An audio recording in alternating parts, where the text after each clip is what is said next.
I want to share with you a little secret I have. This secret is this amazing skincare line that I've been using now for a year. Now, I am a product queen. It is the one thing I spend money on. I don't spend a lot of money on clothes, but I love products. And I love skincare products because I want my skin to really reflect and showcase how I feel inside. But this is honestly the best product I've ever tried.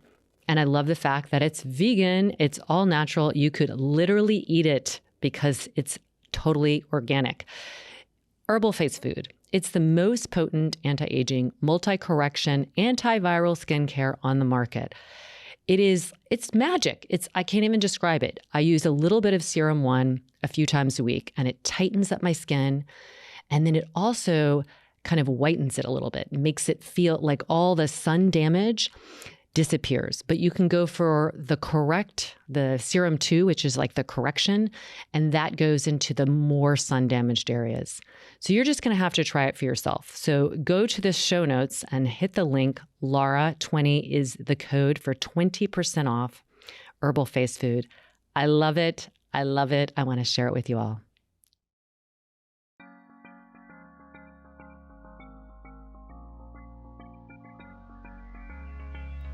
I'm Lara Hyman, and welcome to Redefining Movement, a lit podcast designed to investigate all aspects of movement from my background in physical therapy and neuroscience.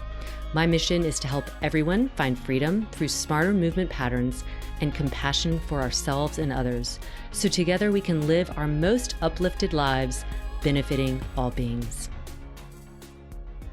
Welcome to our monthly deep dive. I'm here with my wonderful co-host, Kristin Williams, and we are talking about our theme for the month, which is a reintroduction to LYT. So this is really meant for anybody who's newer to LYT, but also those of you who've been around for a while and might have not really known our origin story and where we started and where we're headed. So I will start. Welcome, Kristin. Thank you. I'll start with just talking about how this came about. And sometimes I forget like how important that origin story is. I just taught a workshop and I saw how eager and curious and interested everybody was in this method, realizing it's so different. And so giving a backdrop, I think, is really helpful in showcasing the why behind LYT. So I started teaching yoga at the same time I got my physical therapy degree. I graduated from physical therapy school and I moved up to New Jersey and I joined a Roadrunners Club and took a yoga class. And I had no interest in yoga before that. I had my own preconceptions. This was almost 29 years ago. And that's hard to believe, almost 3 decades. And I just found it so fascinating. All the things that people when they fall in love with yoga. There was something about it that summoned the attention that we all want to have, uplifted my spirit, my energy, and I just wanted more of it. So I continued to explore, and I just found that there was not a lot of yoga around. So I ended up just kind of educating myself, reading all the books, the yoga history, the types of yoga, realizing this practice of asana was relatively new, and that it came from this belief that through the body we can experience so much evolution in the way we behave, the way we respond, how we are in the world. We can really uplift our spirit through this vehicle of the body, is how it's described. And that's exactly how I felt. And so I was teaching more traditional vinyasa, which to me is like you come in, you do a little grounding, and then you start sun salutations, and then you go through standing leg stuff, and then you end up at coming to the ground and doing maybe some core, or doing some things like headstand, shoulder stand, and then back bending. Now, I never did really headstand because from the beginning, from a PT perspective, I didn't like that idea of balancing on the head, but also realizing like the way people tried to get into it kind of scared me. And as I continued to teach and the class became very full and people were excited by it, I noticed that I started to almost feel like I was holding my breath because I felt like there was a missing component. I was teaching them the practice that I was familiar with, but it seemed to be lacking something. I'd be in my PT job at the clinic during the day, and then I would come and do yoga, and I really kept them separate. But I had that feeling of like, oof, I don't want anybody to get injured. And I wasn't educating people how not to get injured, how to practice in a more sustainable way.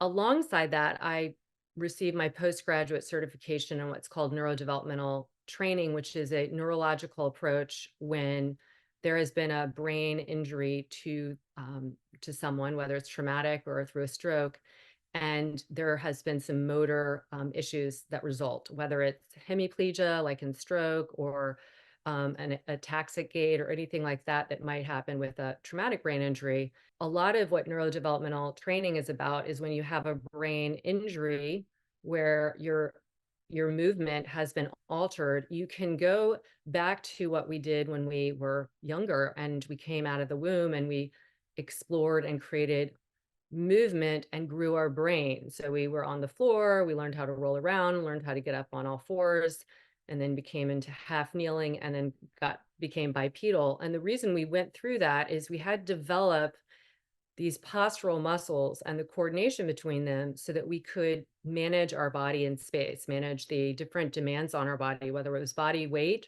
or picking up a weight or learning how to balance on 2 feet. And so I was doing crawling and quadruped and all these things with really involved stroke patients, and I was seeing them make incredible, gains.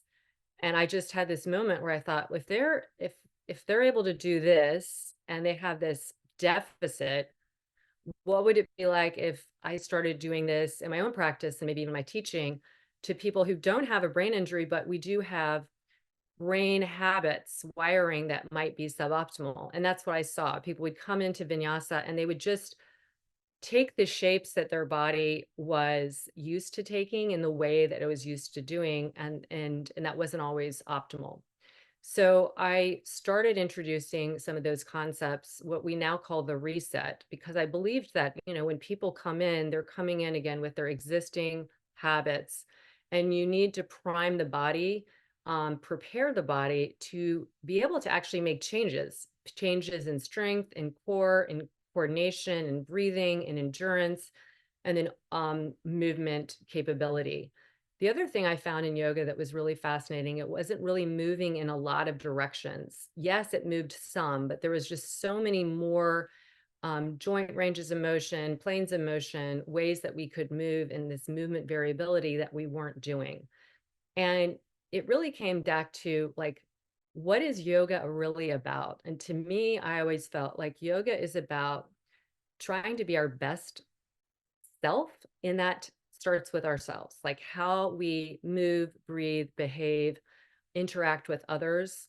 It really follows those, magical chakras, which whether or not you believe in that, it's very fascinating to kind of see how they do line up. The pelvis is this place of stability. This is grounding, our security. The first thing we really need in our early stages of development is to feel safe.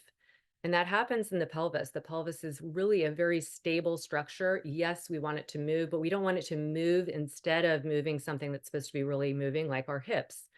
And so I just started layering all this and kind of playing around with it with my small group of people. So at this point, I should go back a little bit. I had been teaching at a wellness center, and when I had my daughter Olivia, who I like, shout out to Olivia. I always credit her for like really starting LYT because she refused to take a bottle. And because she only nursed, I had to quit teaching. I tried a few Saturday classes, and it was just too much to be away from her that long. So I quit teaching, and pretty immediately I had some people contacting me and saying, oh my gosh, will you teach us privately, like a small group?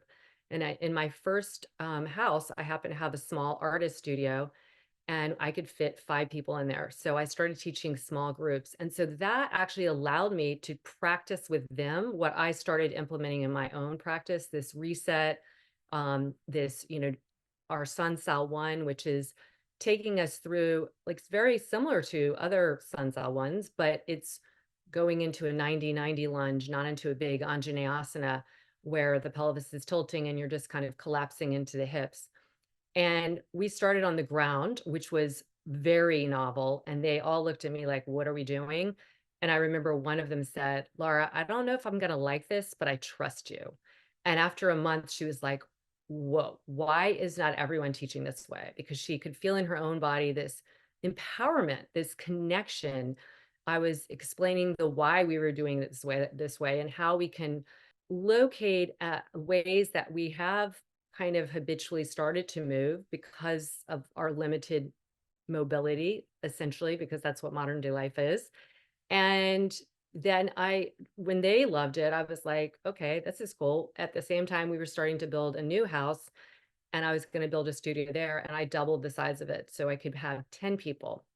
So once I did that, all my original people at that point, there was probably 30 to 40 of them at who were coming at different times. They told their friends, and then all of a sudden, I'm up over 100 people. I'm teaching 17 to 18 one-hour classes a week. They're packed, 10 people. There's wait lists. There's more of their friends that want to get involved. And it was really, I started to have the same feeling I had when I was teaching at the fitness center, like, this is wonderful that I'm able to teach with them and make such an impact, but I want to be able to get more people, not just people who know them. And one time after I had been on vacation, one of my students said, "Don't ever go away. Never go away because I can't go anywhere else. I feel like I'm going to get injured." And that just was like a light bulb. I thought, this isn't and at the same time, Yoga Alliance was just letting anybody and everybody create a yoga teacher training. So there's a lot of yoga teachers out there who, like us, loved it, had passion, but weren't necessarily given the skills, the functional anatomy background. And so I felt like really compelled to create a teacher training to help people, especially teachers. I've always been the teacher's big cheerleader. I didn't blame them that there was a lot of crap yoga that was just perhaps injuring people or at least not helping them. I really was blaming the system, which was just letting it explode without any kind of accountability. So I created a teacher training, and then I thought, well, I'm going to have to open up a studio so I have somewhere for people to teach. So I opened up the first public studio, and that was 10 years ago, over 10 years ago. And it was amazing. We just, a lot of people talked about it. At some points, I would have people come in who were new, and they were like, do you have to be able to do a handstand to come here? And so, I always realized, like, there's perceptions people will have about something. And my goal always with this was to invite people in to explore and understand their body, to feel more at home. And part of that is like, yeah, if you want to get on your hands, everybody can work toward that. And whether you actually become vertical or not, you're learning so much, you're wiring so much, you're just shifting so much. And that's that transformation, that conquest, or that desire for this higher consciousness that yoga is really about. And the name of the studio is called Yoga Stream because the other part of our blueprint that is very unique, besides the reset, is the stream, where we want to lay down all of those, that wiring more effectively, kind of like putting it in the hard drive as opposed to like the floppy disk that gets erased. We want to really encode it. And so repeating those sequences in a stream-like way. So it's like almost like this long dance. And people love that because there's familiarity, there's potential for changing some things in the stream to, progress something or just stay where you are. There's lots, it really serves people wherever they are and invites you to challenge yourself if you want to that day or not. And so we called it Yoga Stream, but it was very hard, from a marketing standpoint, it's really hard to describe Yoga Stream in a few words. So fast forward, I had the second evolution of the studio, and then I started doing some teacher trainings and some workshops internationally. And more people wanted to be able to practice with me, but didn't live around Princeton, where I had opened the studio. So I felt compelled, yet again, to do something. So I started the online platform. And I remember when we were thinking about naming it, the first instinct I thought was, let's call it lit, because I always talk about feeling lit up in your spirit, lit up in your body, lit up in your life. And the people that were helping me really wanted my name in the brand, but I didn't want my name like Lara. We did Movement by Lara, but it was a really kind of a mouthful. But the name of the platform was LYT Daily, and that stands for Lara's Yoga Technique. So my name's in there, but most people don't even know it, which is great. It's really that lit. It's like an onomatopoeia. You say it, you feel it. And we're teaching people about their bodies and how to move and how to feel lit up. And speaking of the chakras, that core is the fire. So if the flame became our symbol, because we all have that in us, and sometimes it gets a little dim for a variety of reasons, but we have the power to light it up if we're given, education about how to do that. So that, yeah, the LYT platform started in 2019. And then in the year of 2019, I created a teacher training to have online, also recognizing like not everybody can take off 3 to 4 weeks and come and practice and do a teacher training with me. And we launched that in 2020, January. So our first teacher training, we had a huge turnout, and then it just the next couple of years we're continuing to grow because of COVID. So it really, yeah, but I'll stop from there because that's like the whole background. So I guess for everybody, like LYT is really about, it's a combination of the mindfulness of yoga, that ability to really focus in, to train our brain to be more present. And there's no better way to be present than to be in your body. And then to layer on that, the intelligence of our physical therapy, our functional movement practices, the neurodevelopmental training, and all of that is, and then with the repetition and with the education, like we are always teaching about the body. We don't shy away from talking about what is a neutral spine, neutral pelvis, why it's important, where you want to get mobility, where you want to really harness more stability. And so we teach people so that when they're not with us, they know how to move, they know how. So it's changed people, off the mat. And that's just, it's been such an honor to kind of witness that. When you think of summer, are you thinking of all the wonderful things like fresh corn on the cob and barefoot, feet in the grass, sand, swimming, sunshine, and just feeling long, beautiful, bright days of light? Well, we're celebrating summer again with our fabulous Summer Spritzer series, which is completely free for you and for any of your friends as well. I started a Summer Spritzer series 5 years ago in my first summer of having the LYT Daily online platform, and it was so popular, we've brought it back. But we've renewed it, refreshed it, added more people on it, and it's there for you. 12 days of free classes. So go to the link in bio and sign up and share it with friends as well so we can all get spritzed and sunny together. So tell us about your background. That's what drew me to LYT. I think exactly what you're speaking of, the education, is what I had been doing for, by then, I don't know, maybe I was 14 years into my physical therapy practice. And my favorite part about being a PT was educating people about their body. I had my Netter's Atlas all the time. I would show pictures. I would demonstrate. I'm very demonstrative. I'm very vocal. And I was constantly using my own body to demonstrate movement to people.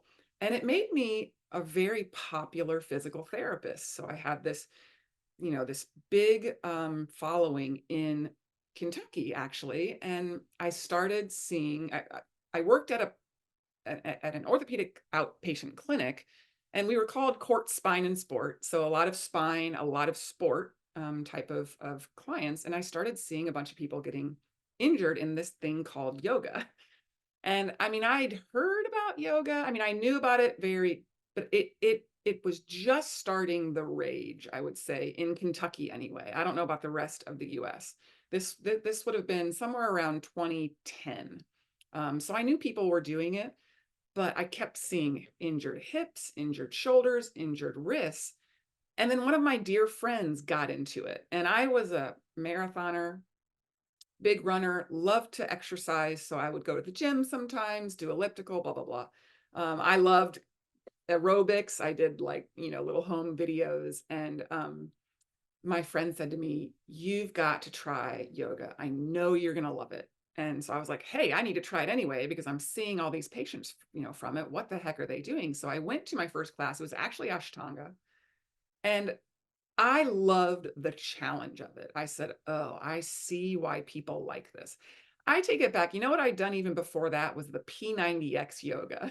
I had done that because my husband was doing P90X, and I was like, "Oh," and it was so hard. It was so challenging. So um, that was right before I moved to New Jersey. So I literally had done one class. And when we moved to New Jersey, I was afforded the opportunity to stay at home with my youngest, who was still in preschool.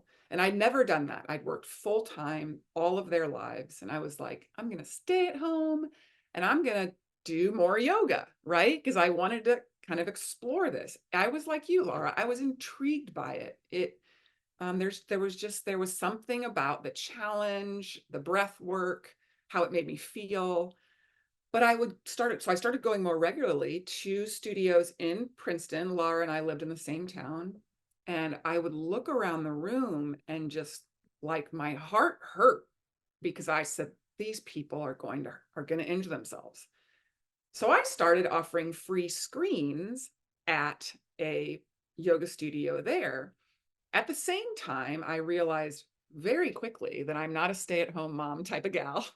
And I began working 2 days a week in a sports clinic in Princeton. I was so happy to get back into the clinic, but just in the morning, like 7 a.m. to noon, 2 days a week. I ended up going to 3 days a week after a while. But so I was going to yoga, doing free screens for people who were injured, just a little 15 minutes, because I wanted to help people just like you, Lara, learn more about their body. What can they do to treat themselves? How can they move better? What can we change about how they're working? And I ended up treating a teacher who knew you and had been to your studio. And she said, "Hey, I shouldn't tell you this, but there's this teacher across the street who is a physical therapist. She's got this practice. It reminds me, she's from California. She's like, it reminds me of how they practice out in California. I think you'd really like her. Go check her out." So I started practicing with Lara, really loved the focus on anatomy, the neutral everything. It really spoke to me. I loved the getting on the hands. I loved it was a workout. I mean, I was shocked by how hard it was, even though, I would sweat in other yoga classes, but the room was heated. Lara never had the room heated, and I was sweating twice as hard. It worked on core, which I was notoriously weak in. So, long story short, I end up deciding to go through your teacher training. And I remember thinking to myself, this was in 2014. And I said, thank God I'm a physical therapist, because there was so much anatomy and applied anatomy. And I was like, my mind would have been blown if I wasn't already so well versed in the anatomy. So I really took to the sequencing, the cueing.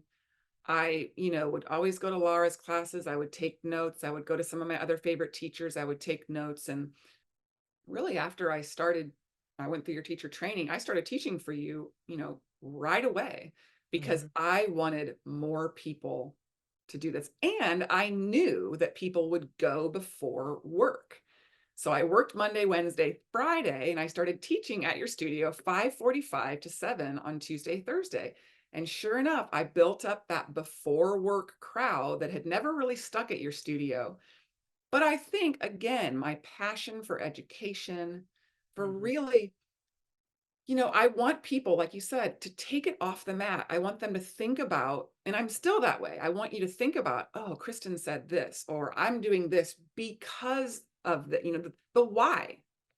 I would go to other yoga studios, and I still go to other yoga studios, and it just feels haphazard. I loved the choreography of it. I loved the planning that went into it. I worked really hard, still do, to plan stuff that felt good in the body and built just like I do in the clinic. I would never take somebody who just came to me injured and give them squats on a squat rack. We're going to start from the ground and move up. So that really resonated with me for LYT. And so, yeah, then Lara, you started the online platform. You asked me to film some therapeutic stuff. I was working for you. You and I were right away like kind of the two pillars of the yoga stream. Lara would travel, I would cover for her. Like I was the little backup, the little mini Lara, and started teaching for you. And then, yes, COVID hit. And I just took the leap. I was there. I was a part-time physical therapist. So I knew I would be first person on the chopping block in this medical facility. So I just said, all right, I'm going to dive headfirst into all LYT all the time, and have really started developing, more stuff for you. And, here I am now. So, we started doing the podcast together, Yes, which, yes. was We so super started, I had fun. been doing it on my own, and I was like, KB, let's have both of us. And it's been, oh my gosh, what a treat. Just to also have two voices. And of course, we see things very similarly, but we have different experiences and we can articulate that. And that's what I feel like LYT really does is obviously we're both physical therapists. We have a lot of physical therapists on the platform. We attract a lot of physical therapists, but we have many people who are not. And we teach it in a way like you would learn it in grade school, that you should have learned it in grade school. We're really trying to give information that everyone deserves to know. And we're going to do it in a way that is very digestible, not over your head, but that just simplifies it and makes it, yeah, it makes it easy to understand the why too. Like when I taught at a workshop, and I was explaining some things, and someone who had clearly a lot of yoga experience, she might have been a teacher, she's like, well, what about in this pose? And it was twisted crescent, for example, and it's like, how do you maintain the ribs and pelvis there? And I was like, well, you don't curl around, right? And that was like kind of it's for us, that's not, we understand that. And probably a lot of LYT people totally understand it. If they went to a class where they were doing that, they'd be like, what are they doing? And that's the other thing is we give you information so that you can go out. It can be it can be a complete, package on its own, but you can go to other yoga classes, or you can go running or hiking, and you're going to have your understanding of your own body in your head. And that's really like our greatest joy, is to see those kind of those epiphanies and those connections so that you feel empowered. Yeah. And then also creating these teachers who are empowered. And so it's like Mm, spreading this good movement. And it's really fun to talk to our teachers who are so passionate about it, because they're seeing how they feel, and then they want to spread the word. And it's because, to your point, like we should be learning this stuff in school, and we really aren't. And and I feel so blessed to have just so happened to got injured really badly in track, which switched my major from business to PT. Thank the Lord, that, because I feel so blessed by the fact that, knock on wood, I can treat myself, and mm, everybody can treat themselves, yeah. with the exception of a major, and so that's what we're wanting to do. And so that, that's what LYT is all about. To me, it's the education about good movement and why. And it's truly allowed a lot of people to age backwards, where I'm almost 50. I'll be 50 in a few months, and I feel like I'm 25. My body looks like it's 25. And sure, I've got good genes. You and I both have good genes. We come from, very Athletic lean family. people, Yeah. Hmm. but I credit my movement practice and LYT on top of everything else, for just the strength and the awareness. Because I wasn't aware when I came to you as a physical therapist with whatever 14 years of experience, and I had shit movement patterns that Yeah. I And I think never thought that's real. about. Yeah. And when we talk about, we don't lead from a place of pain, like, because pain does not necessarily equate to you have injured a you have a musculoskeletal injury. Pain is messaging, it's communication from your brain. And it's only way to say, like, what you're doing is not making me feel safe. It's like it could potentially lead to something. But so when we talk about like pain is like a low bar. Like we don't want anybody to feel pain or to know if they're feeling it, they are feeling that's like, okay, I know more what I can do here. Like I'm not going to be scared of that if I manage my center, if I hold my neutral spine and pelvis and move, my shoulders and my hips and my ankles and the way that they're designed to, like that will take care of a lot of that because there can be soft tissue restrictions that end up giving you this signal of pain. And a lot of people will just stop doing movement because of that. And they, instead of like, so we also are kind of educating you about how your body would communicate with you. What's the future of lit, Lara? What do you think? Well, so everything I've done has been looking, seeing a need, like bridging a gap. I didn't go out and say, I'm going to put this out into the world. It was like, this is needed. I'm going to fulfill this. Where are the gaps now? Well, there's plenty. So I think sometimes our biggest hurdle is we could lit is can go into so many different places. It could be, at home through the LYT Daily. It could be workshops, retreats, teacher trainings, hybrid teacher trainings. It could be in corporate settings, in hotels. It could be with sports teams. It could be with a senior population and everything in between. So sometimes our biggest hurdle is when we're looking at goals is like where do we need to serve this gap. I still think there's a huge gap in the yoga world, so we will uh, continue to do the stuff we're doing there, but we really want to we usually people tune in to what we're saying or find us when there has been a need. They might have been injured. They don't feel so great. They're feeling like they're less capable of their movement or they've had to stop doing something versus the young people, I don't say, but early on in your years of movement, sometimes they don't necessarily see the value. And so I definitely want to continue to speak to the people who need this more information. I would love to get people before they even have anything, just to have the education to them.